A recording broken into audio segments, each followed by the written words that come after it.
la motivation, c'est intrinsèque. Fait que là, ça veut dire qu'on ne peut pas motiver quelqu'un, on peut le mobiliser et c'est une toute autre chose.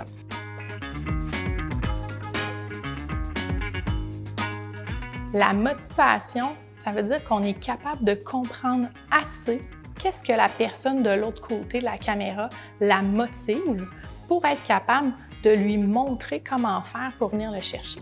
Donc, c'est sûr que dans l'idée de responsabilisation, de mobilisation des compétences, il faut aller chercher une approche où est-ce qu'on va amener la personne à être toujours engagée et avoir réfléchi à qu'est-ce qui va la mobiliser. Donc, il y a différents...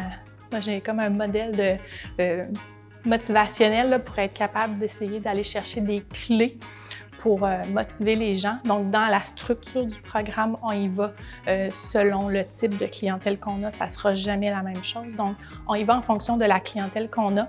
On va insérer aussi dans le parcours de formation des éléments qui ne sont plus juste du contenu, mais qui sont vraiment faits pour venir engager la personne dans qu'est-ce que tu veux au final, qu'est-ce que tu vas accomplir, puis lui ramener ça pour ramener le fait de s'auto-motiver dans son parcours. Donc, c'est des petites choses à inclure dans le parcours de formation. La première chose que je fais dans toutes mes formations, là, peu importe laquelle, c'est qu'avant de commencer une formation, on fait, on va appeler ça de la préparation mentale. Admettons qu'on prend un marathon. Bien, il y a une préparation mentale. Quand bien même je te donnerais des espadrilles, que je te donnerais une piste de course puis que je te donne un plan d'entraînement, OK? Tu as tout pour être capable de faire ton marathon. On va dire que le marathon final, c'est ton apprentissage final.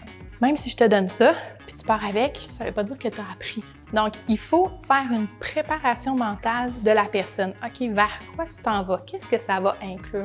C'est quoi le cheminement pour te rendre du point A jusqu'au point B? De préparer la personne dans ce qui s'en vient pour qu'elle le sache. Donc, préparation mentale, c'est quelque chose que je fais énormément avec toutes mes formations pour que les gens le sachent et qu'ils comprennent que quand même, j'irai avec toi toutes les semaines te dire qu'il faut que tu t'entraînes. Si tu ne t'entraînes pas par toi-même, tu ne le feras pas le marathon à la fin. Donc, le principe d'apprentissage, c'est la même chose. Il faut amener la personne à faire des efforts pour apprendre. On ne peut pas juste lui fournir de l'information, on ne peut pas juste lui fournir une plateforme.